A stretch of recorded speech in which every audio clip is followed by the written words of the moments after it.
மாதா பிதா குரு தெய்வம் பிரபஞ்சம் ஜோதிடம் அநேக பாதங்களை தொட்டு பேசுகிறேங்க. வணக்கம் எல்லாத்துக்கும். பேச அழைச்சமைக்கு குபேர கலச அறக்கட்டளைக்கு நன்றியை தெரிவிச்சுக்கிறேன். என்னோட வணக்கத்தையும் தெரிவிச்சுக்கிறேன். நான் சேலத்துலேருந்து வந்திருக்கேங்க. என் பேர் ரேவதி. சில ஜோதிட தகவல் எனக்கு தெரிஞ்சதை நான் அன்றாட வாழ்க்கையில் பயன்படுத்துகிறத எங்கிட்ட வர கிளைண்ட்டுக்கு நான் கொடுத்து ரிசல்ட் எடுத்ததை நான் உங்ககிட்ட ஷேர் பண்ணிக்கிறேங்க. யாராவது ஒருத்தர் ஃபாலோ பண்ணி லைஃப்பில் நல்ல விதமாக எல்லா பிரச்சனையிலேருந்து வெளியில் வந்தீங்கன்னா எனக்கு அதே ரொம்ப சந்தோஷங்க. ஃபஸ்ட்டு ஜாதகத்தில் இங்கே இருக்கிறவங்க ஜோதிடராக இருக்கலாம், இல்லை ஆன்மீக ஆர்வலராக இருக்கலாம், இல்லை ஜோதிட பயிலும் மாணவர்களாக இருக்கலாம். யாராக இருந்தாலும் அவங்களோட ஜாதகத்தில் ஃபஸ்ட்டு லக்ன புள்ளி எடுத்து பாருங்கள். அது என்ன சொல்லுதுன்றதை நம்ம அங்கேயே நம்ம கவனிச்சுக்கலாம். நம்மளோட தொழிலாகட்டும், நம்மளோட வாழ்க்கை முறையும் சரி, லக்ன புள்ளியோட சார்ந்த கிரகத்தோட இதில் தான் வருவோம். சிலர் எடுத்துக்காட்டா விசாக நட்சத்திரம் பிறந்திருப்பாங்க, 10ஆம் இடத்துல இருக்கிறாருன்னு வச்சுக்கோங்களேன். அவர் ஒரு டீச்சராகவோ ஜோதிட துறையிலையோ இல்லது பிரச்சனைன்னு வரவங்களுக்கு ஏதாவது ஒரு வகையில தீர்வு சொல்ற இதுல அவங்க வேலை செய்வாங்க. நிறைய நல்லது இருக்குங்க. நம்ம இருக்கிறதுல நம்ம லக்ன புள்ளி எடுத்துக்கலாம், நம்ம பிறந்த கிழமையுடைய அதிபதி எடுத்துக்கலாம், நட்சத்திர தேவதை அதிபதி எடுக்கலாம், திதி எடுக்கலாம். எனக்கு முன்னாடி பேசின அம்மாவுடைய கர்ணநாதன் அவங்களோட இது ஏதாவது ஒரு விஷயத்தை எடுத்து அதை ஃபாலோ பண்ணி பாருங்க, லைஃப்ல அப்ளை பண்ணி பாருங்க. ஏதாவது உங்களுக்கு நிச்சயமா ஏதாவது ஒரு வகையில சக்சஸ் கொடுக்குங்க. எல்லா பிரச்சனைக்கும் தீர்வுங்கிறது ஒன்று இருக்கும், அதை தேடி நம்ம தான் போகணும். கடவுள் வழிபாடும் நம்மளுடைய அன்றாட வாழ்க்கையில மனசாட்சிப்படி நம்ம நடந்தாலே அது ரொம்ப நல்லா சக்சஸ் கொடுக்குன்றது என்னோட நம்பிக்கை. அதை ஃபாலோ பண்ணீங்கன்னா கொஞ்சம் தெரியுங்க. ரெண்டாவது, இப்போ வர கிளைண்ட்ஸுங்க என்ன கேட்குறாங்கன்னா, மேடம் நான் எங்கள் வீட்டில் ஒரு பிரச்சனை, நான் என்ன பண்ணுறது? இல்லையா, ஒன்று பண பிரச்சனை வருது, இல்லைனா உடல் பிரச்சனை வருது, வேற என்னங்க மேடம் பண்ணலாம் அப்படின்னு தான் கேட்குறாங்க. அதுக்கு நான் என்ன ஃபாலோ பண்ணுறேன்னா, சின்ன சின்ன டிப்ஸ் சொல்கிறேன். ஒவ்வொரு நட்சத்திரத்துக்கும் அவருடைய 6வது நட்சத்திரம் எடுத்து பாருங்க. 6வது நட்சத்திரத்தோட தேவதையை அதிதேவதையை வணங்கும் போது தங்களுடைய உடல் சார்ந்த நோய்களும் துணைவி சார்ந்த நோய்களும் கண்டிப்பா தீருங்க. எக்ஸாம்பிளுக்கு அஸ்வினி மகம் மூலம் எடுத்துக்கிறீங்கன்னா துர்கா தேவியை வழிபட்டு உளுந்து வடை பிரசாதமா கோயிலுக்கு வரவங்களுக்கு கொடுங்க. பரணி பூராடத்துக்கு சிவன் தெய்வத்தை வணங்கி சுண்டலை தானமா கொடுக்கலாம். இல்லை முடியாதவங்க பசுமாட்டுக்காவது ஊற வச்சு கொடுக்கலாம். கார்த்திகை உத்திரம் உத்திராடம் ஆஞ்சநேயரை வழிபடலாம். புளியோதரை தானமாக கொடுக்கலாம். ரோகிணி ஹஸ்தம் திருவோணம் மிளகு பச்சரிசி பொங்கலை நம்ம தியானமாக கொடுக்கலாம். மிருகசீரிடம் சித்திரை அவிட்டம் இவங்க பெரும்பயிறு விநாயகருக்கு பெருமானுக்கு சங்கடகர சதுர்த்தியில் நீங்கள் இது பண்ணலாம். அடுத்தது திருவாதிரை சதயம் சுவாதி மகாலட்சுமி வழிபாடு சர்க்கரை பொங்கல்.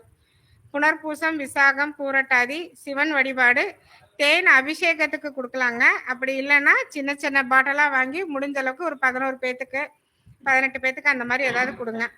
பூசம் அனுஷம் உத்திரட்டாதி வாராகி அம்மன் வழிபாடு மாதுளை தானம் கொடுக்கலாம். ஆயில்யம் கேட்டை ரேவதிக்கு முருகனுக்கு அபிஷேகத்துக்கு பால் கொடுக்கலாம். குழந்தைகள் யாராவது இருக்கிறாங்க, ஒரு கூட்டத்தில் போகிறோம், ஒரு குழந்தைங்க இருக்கு, பால் புட்டியில் ஏதாவது பால் கேட்குறாங்கன்னா அவங்களுக்கு கொடுக்கறது ரொம்ப விசேஷமாக கொடுக்கணும். எஸ்பெஷலி ஃபார் ஓம் சக்தி கோயிலுக்கெல்லாம் போனீங்கன்னா நிறைய குழந்தைங்க பால் டப்பாவோட வருவாங்க. இந்த மாதிரி கூட்டமாக இருக்கிற இடத்துல அங்கே பால் கிடைக்கிறது ரொம்ப சிரமம். நான் ஒரு டைம் போயிருந்தப்ப அப்போ கிடைக்கிற பட்சத்தில் நீங்கள் அந்த இடத்துல இருந்தீங்கன்னா ஒரு பாலை வாங்கி அந்த குழந்தைங்களுக்கு கொடுத்தீங்கன்னா ரொம்ப நல்லதுங்க. திருவாதிரை நட்சத்திரத்தில் ஒருத்தர் பிறந்திருக்கிறாரு, அவருக்கு 6வது நட்சத்திரமா பூர நட்சத்திரம் வரும். அப்போ பூர நட்சத்திரத்தில் இருக்கிற தெய்வம் யாரு? சுக்கிர பகவான். அவருக்கு சிவன் வழிபாடும் ரொம்ப உத்தமம். பிரசாதம் சுண்டல் செஞ்சு கொடுத்தீங்கன்னா ரொம்ப நல்லா இருக்குங்க. ஏதாவது ஒரு இது நம்ம ஃபாலோ பண்ணோம்னா நிச்சயம் நல்லது கிடைக்குங்க. சரி, இது நம்ம நோய்க்கு சொன்னோம். வேற மற்ற இது பிள்ளைகள் சரியா படிக்கல, ஏதாவது ஒன்று போனால் ஒன்று பிரச்சனை வருதுங்க. நம்ம கிட்ட கேட்குறவங்க நிறைய பேர் நம்ம அதை தான் கேட்பாங்க. மேடம் இப்போதான் ஒரு பிரச்சனை முடிச்சுட்டு உக்காந்தேன், அடுத்த ஒரு பிரச்சனைன்னு கேட்குறாங்க. அப்போ அதுக்கு என்ன பண்ணலான்னா, மேஷ ராசிக்காரங்க ஒவ்வொரு மாசமும் தன்னால முயன்றதை வாழைக்காயோ இல்லை சிகப்பு வாழைப்பழத்தையோ தானம் கொடுங்க. ரிஷபம் நாட்டு சர்க்கரை வெல்லம் தானம் கொடுக்கலாம். மிதுனம் வயது மூத்தோருக்கு தன்னால் இயன்ற உதவி பணமாகவோ பொருளாகவோ ஒரு போர்வையாகவோ இல்லை மருந்து மாத்திரை சாப்பிட்றாங்கன்னா ஒரு மாத்திரை செலவு ஒரு வாரத்துக்கு ஒரு மாசத்துக்கு உண்டான மாத்திரை செலவுக்கு கொடுங்க.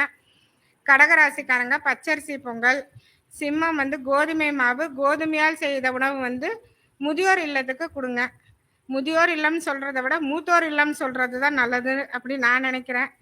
கன்னி வந்து சுமங்கலி பெண்களுக்கு கல்யாண தேதி முடிவு செஞ்சிருப்பாங்க இல்லையா, அந்த பொண்ணுக்கு ஏதாவது புடவையோ, இல்ல அந்த பொண்ணுக்கு என்ன தேவைப்படுதோ அதை வாங்கி கொடுக்கலாம். துலாம் வந்து கற்கண்டு தானம், கற்கண்டு சாதம் வெள்ளிக்கிழமையில கொடுக்கலாம். விருச்சகத்துக்கு வந்து குங்கும தானம் கொடுக்கலாம். கோவில்ல அம்பாளுக்கு வந்து அபிஷேகம் நடக்கிறப்ப குங்குமம் வாங்கி கொடுக்கலாம். தனுசு வந்து மஞ்சள் லட்டு, கொண்டக்கடலை சுண்டல் அதை வாங்கி கொடுக்கலாம். மகரம் வந்து கருப்பு எள்ளு சாதம், எள்ளு உருண்டை கொடுக்கலாம். கும்பம் கும்பாபிஷேகத்துக்கு தேங்காய் தானம் கொடுக்கலாம். கும்பாபிஷேகத்துக்கு இருக்கிறப்ப தன்னால் முடிஞ்ச, இப்போ நம்மளுக்கு ஒரு 30 வயசு ஆகுதுன்னா ஒரு 30 காய் தேங்காய் அந்த மாதிரி வாங்கி கொடுங்க. நிச்சயம் வந்து நல்ல பலன் இருக்குங்க. இது நான் கிளைண்ட்டுக்கு சொல்லியிருக்கிறேன். ஓரளவுக்கு நல்லா சக்ஸஸ் கொடுத்துருக்குங்க. மீனத்துக்கு வந்து சாப்பாடு அரிசி, உப்பு, குங்குமப்பூ வந்து தானமாக வாங்கி கொடுங்க. சிவன் கோயிலில் இப்போ சிவராத்திரிக்கு குங்குமப்பூ அபிஷேகம் பண்ணுவாங்க. நீங்கள் அதை வந்து வாங்கி கொடுங்க. மீன ராசிக்கு நல்லா இது வந்து ஒர்க் அவுட் ஆகுங்க. வேற நிறையா இருக்குங்க. எனக்கு பின்னாடி இருக்கிறவங்களும் பேச வெயிட் பண்ணுறதுனால இத்துடன் என்னுடைய உரையை முடித்துக் கொள்கிறேன். நன்றி, வணக்கம். என்னை பேச அழைத்தமைக்கு குபேர கலச அறக்கட்டளை காளீஸ்வரி மேடமுக்கும் குமார் ஐயா அவர்களுக்கும் மிக்க நன்றியை தெரிவித்துக் கொள்கிறேன். நன்றி, வணக்கம். நான் சேலத்தில் இருக்கேங்க. என்னோட ஃபோன் நம்பர் 9597381236. சேலத்துலேருந்து ஏற்காடு போகிற ரோட்டில் அடிவாரத்தில் இருக்கோங்க. நன்றி, வணக்கமுங்க.